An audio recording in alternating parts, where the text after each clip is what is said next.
Hello, my name is John Nagoski, and I'm a native speaker of English from Wisconsin in the USA.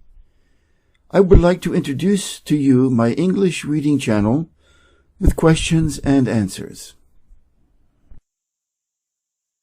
Outwitting the Devil by Napoleon Hill. Chapter 4, Drifting with the Devil.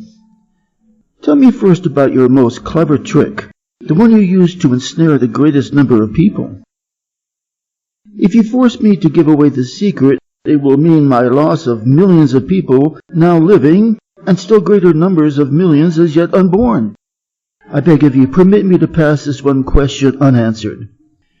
So His Majesty the Devil fears a mere humble earthbound creature, is that right? It is not right, but it is true. You have no right to rob me of my most necessary tool of trade.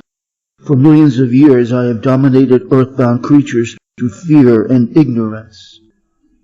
Now you come along and would destroy my use of these weapons by forcing me to tell you how I use them. Do you not realize that you will break my grip on every person who heeds this confession you are forcing from me? Have you no mercy? Have you no sense of humor? Have you no sportsmanship? Stop stalling and start confessing. Who are you to ask mercy of one whom you would destroy if you could? Who are you to talk of sportsmanship and a sense of humor? You, who by your own confession have set up a living hell on earth, where you punish innocent people through their fears and ignorance. As for minding my own business, that is just what I am doing when I force you to tell how you control people through their own minds. My business, if it can be called a business, is helping to unlock the doors of the self-made prisons in which men and women are confined because of the fears you have planted in their minds. Mr. Earthbound has the power to force the devil to answer his questions. His own knowledge of independent thought and lack of fear are his weapons to force this confession.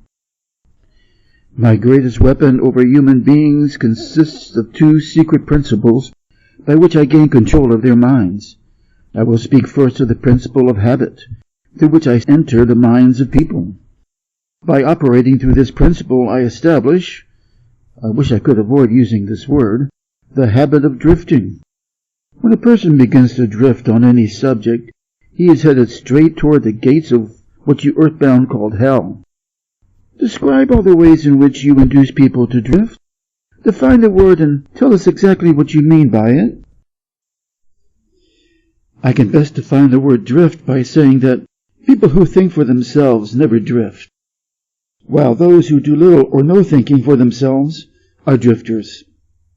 A drifter is one who permits himself to be influenced and controlled by circumstances outside of his own mind. He would rather let me occupy his mind and do his thinking than go to the trouble of thinking for himself. A drifter is one who accepts whatever life throws in his way without making a protest or putting up a fight. He doesn't know what he wants for life and spends all of his time getting just that. A drifter has lots of opinions, but they are not his own. Most of them are supplied by me. A drifter is one who is too lazy mentally to use his own brain. That is the reason I can take control of people's thinking and plant my own ideas in their minds. Those who do little or no thinking for themselves are drifters. A drifter is one who permits himself to be influenced and controlled by circumstances outside of his own mind. I think I understand what a drifter is. Tell me the exact habits of people by which you induce them to drift through life. Start by telling me when and how you first gain control of a person's mind. My control over the mind of a human being is obtained while the person is young. Sometimes I lay the foundation for my control of a mind before the owner of it is born, by manipulating the minds of that person's parents. Sometimes I go further back than this and prepare people for my control through what you earthbound call physical heredity. You see, therefore, I have two approaches to the mind of a person. Yes, go on and describe these two doors by which you enter and control the minds of human beings. As I've stated, I help to bring people into your world with weak brains by giving to them, before birth, as many as possible of the weaknesses of their ancestors. You call this principle physical heredity. After people are born, I make use of what you earthbound call environment as a means of controlling them. This is where the principle of habit enters. The mind is nothing more than the sum total of one's habits. One by one I enter the mind and establish habits, which lead finally to my absolute domination of the mind. Tell me of the most common habits by which you control the minds of people.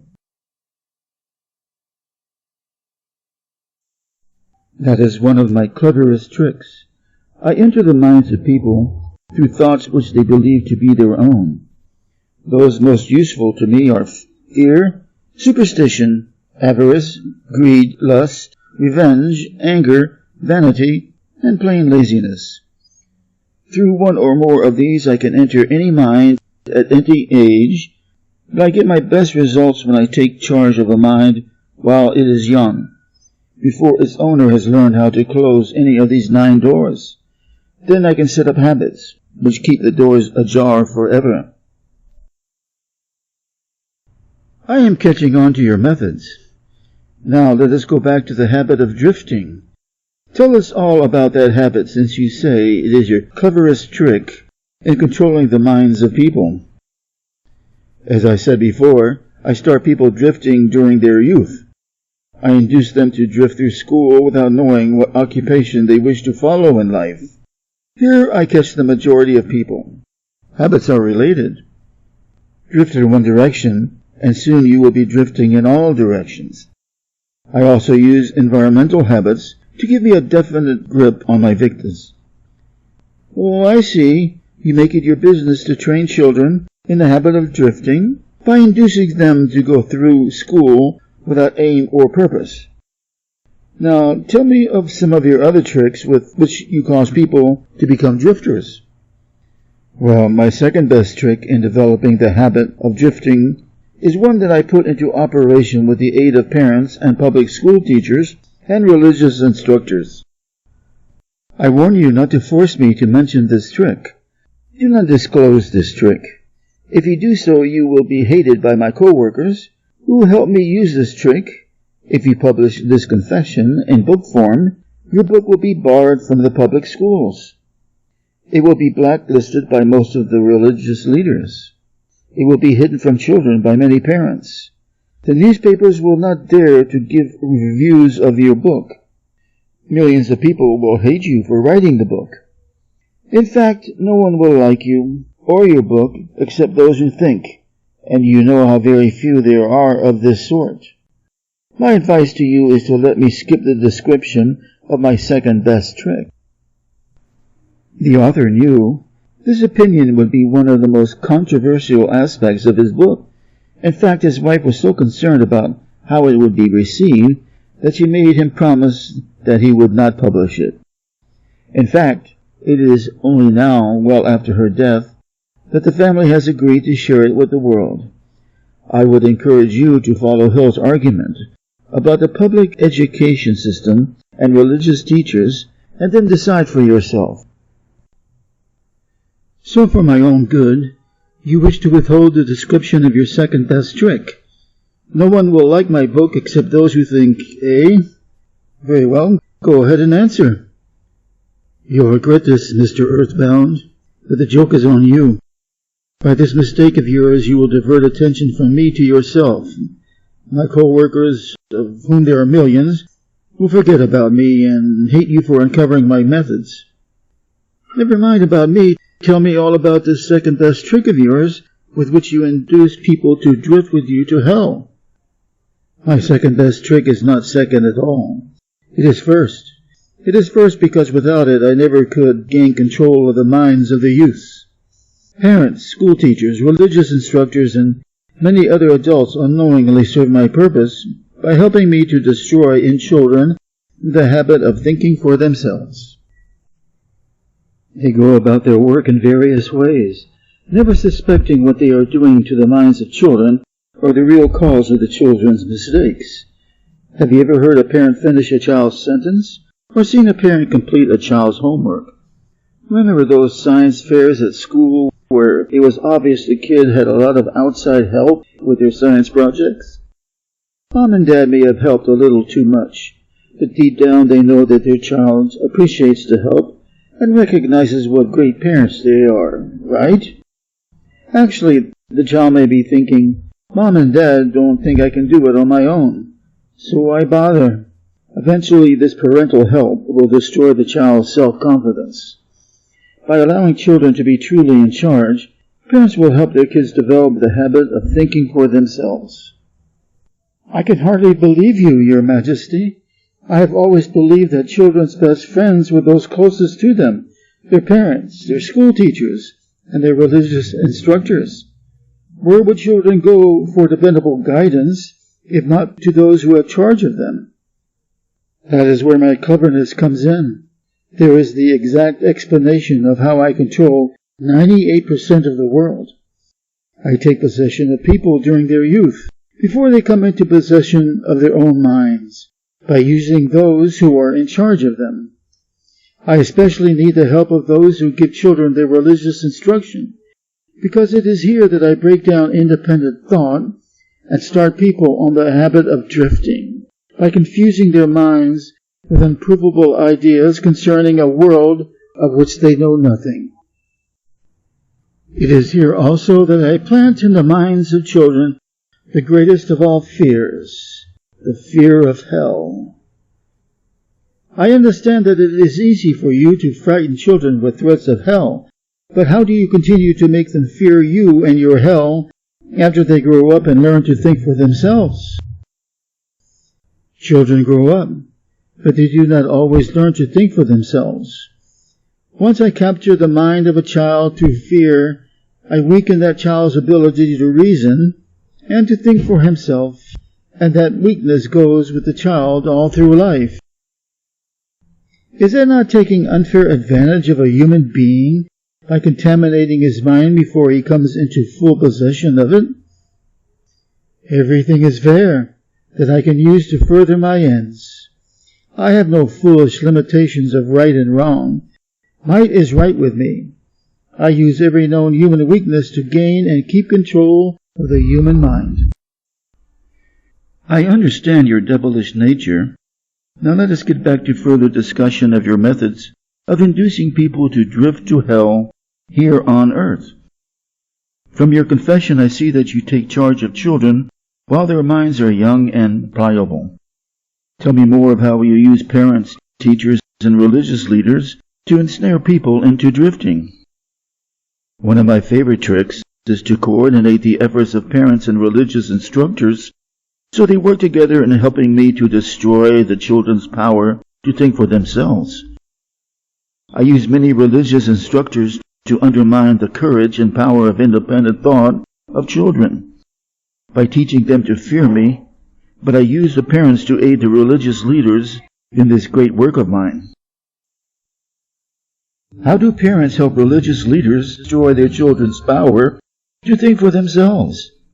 I never heard of such a monstrosity. I accomplished this through a very clever trick. I caused the parents to teach their children to believe as the parents do in connection with religion, politics, marriage, and other important subjects. In this way, as you can see, when I gain control of the mind of a person, I can easily perpetuate the control by causing that person to help me fasten it upon the minds of his offspring. In what other ways do you use parents to convert children into drifters? I cause children to become drifters by following the example of their parents, most of whom I have already taken over and bound eternally to my cause. In some parts of the world, I gain mastery over children's minds and subdue their willpower in exactly the same way that men break and subdue animals of lower intelligence. It makes no difference to me how a child's will is subdued, as long as it fears something. I will enter its mind through that fear and limit the child's power to think independently. The devil will enter a child's mind through fear and then limit the child's power to think independently. I can remember the many religious leaders I have known in the past and instantly divide them between fear-based instructors and faith-based instructors. In fact, I still get a chill from reliving the fire and brimstone of some of the fear-based sermons I heard as a child. In contrast, I remember the uplifted feeling of hope and courage from the faith-based sermons. Hill's words of wisdom certainly ring true for me. Does fear then paralyze independent thought? It seems that you go out of your way to keep people from thinking. Yes, accurate thought is death to me. I cannot exist in the minds of those who think accurately. I do not mind people thinking as long as they think in terms of fear, discouragement, hopelessness, and destructiveness. When they begin to think in constructive terms of faith, courage, hope, and definiteness of purpose, they immediately become allies of my opposition and are therefore lost to me. I am beginning to understand how you gain control of the minds of children through the help of their parents and religious instructors, but I do not see how the school teachers help you in this damnable work. School teachers help me gain control of the minds of children, not so much by what they teach the children, as because of what they do not teach them. The entire public school system is so administered that it helps my cause by teaching children almost everything except how to use their own minds and think independently. I live in fear that someday some courageous person will reverse the present system of school teaching and deal my cause a death blow by allowing the students to become the instructors, using those who now serve as teachers only as guides to help the children establish ways and means of developing their own minds from within. When that time comes, the school teachers will no longer belong to my staff. Here is the essence of Hill's critique of public education, written in 1938. Do you agree with him? Think of young children during kindergarten and first grade. They are enthusiastic and volunteer for everything, raising their hands and excited to learn. Now fast forward 10 years and think about those same children at high school students, the ones sitting in the back of the class, never making eye contact with adults, and absolutely never volunteering or asking a question. They have disengaged from the learning process. What happened to these children? 10 years of schooling. They perceive that to make an error will subject them to ridicule and scorn, so they cease to participate in order to protect themselves. They are taught that the solutions to all problems and conflicts lie not in their own hands and minds, but in the hands and mind of the teacher, the representative of the authorities. To act independently in the face of conflict brings swift rebuke and reprisal from the teacher. The children are thus discouraged from independent thought and indoctrinated with the concept that they are incapable of resolving their own problems. While there are many excellent teachers, Hill's critique seems validated by the state of education today.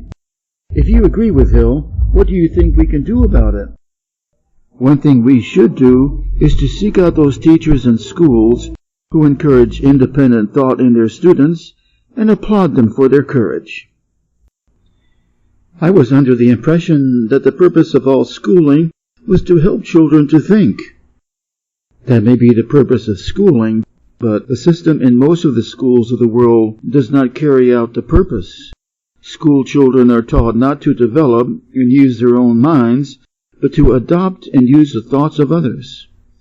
This sort of schooling destroys the capacity for independent thought, except in a few rare cases where children rely so definitely upon their own willpower that they refuse to allow others to do their thinking. Accurate thought is the business of my opposition, not mine.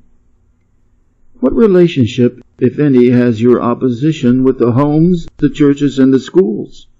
Your reply to this question should be interesting. Here is where I make use of some of my clever tricks. I cause it to appear that everything done by the parents, the school teachers, and the religious instructors is being done by my opposition. This diverts attention from me while I manipulate the minds of the young. When religious instructors try to teach children the virtues of my opposition, they generally do so by frightening them with my name. That is all I ask of them. I kindle the flame of fear into proportions which destroy the child's power to think accurately. In the public schools, the teachers further my cause by keeping the children so busy cramming non-essential information into their minds they have no opportunity to think accurately or to analyze correctly the things their instructors teach them. Do you claim for your cause all those who are bound by the habit of drifting? No, drifting is only one of my tricks through which I take over the power of independent thought. Before a drifter becomes my permanent property, I must lead him on and ensnare him with another trick. I will tell you about this other trick after I finish describing my methods of converting people into drifters. Do you mean you have a method by which you can cause people to drift so far away from self-determination that they can never save themselves? Yes, a definite method, and it is so effective it never fails. Do I understand you to claim your method is so powerful your opposition cannot reclaim those whom you have permanently ensnared through drifting? I claim just that. Do you think I would control so many people if my opposition could prevent me? Nothing can stop me from controlling people except people themselves. Nothing can stop me except the power of accurate thought. People who think accurately do not drift on any subject. They recognize the power of their own minds. Moreover, they take over that power and yield it to no person or influence. Go ahead and tell me more of the methods by which you cause people to drift to hell with you. I cause people to drift on every subject through which I can control independent thought and action. Take the subject of health, for example. I cause most people to eat too much food and the wrong sort of food. This leads to indigestion and destroys the power of accurate thought. If the public schools and the churches taught children more about proper eating, they would do my cause irreparable damage. Marriage. I cause men and women to drift into marriage without plan or purpose, designed to convert the relationship into harmony. Here is one of my most effective methods of converting people into the habit of drifting. I cause married people to bicker and nag one another over money matters. I cause them to quarrel over the bringing up of their children. I engage them in unpleasant controversies over their intimate relationships and in disagreements over friends and social activities. I keep them so busy finding fault with one another that they never have time to do anything else long enough to break the habit of drifting.